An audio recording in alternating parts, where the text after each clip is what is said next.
আমলনামা যখন জালেম দেখবে, জালেম যখন আমলনামা দেখবে, আমলনামা দেখার পর দেখবে অমুক দিন যে জায়গা জুলুম করছে নফসের উপরে, এটা দেখা যায়। একজন প্রতিবেশীর উপর জুলুম করেছিল, ওইটাও দেখা যায়। একটা রিক্সার ড্রাইভারের উপর জুলুম করেছিল, এটাও তো এখানে আছে। একজন মানুষকে গুলি করে হত্যা করছে, এটাও আছে। একজন দিন মজুর কৃষকের উপর জুলুম করছে, এটাও আছে।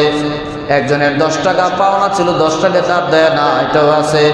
সেলুন দোকানে চুল কেটে টাকা দেয় না, এটাও এখানে আছে। প্রত্যেকটা জুলুম এখানে লিপিবদ্ধ আছে। জালেম যখন দেখবে, দেখার পর বলবে মালি হাযাল কিতাব, মালি হাযাল কিতাব লা ইউগাদিরু সগীরাতান ওয়ালা কাবীরাতান ইল্লা আহসাহা। হায়, আক্ষেপ আফসোস করে বলবে এটা আবার কেমন কিতাব, এটা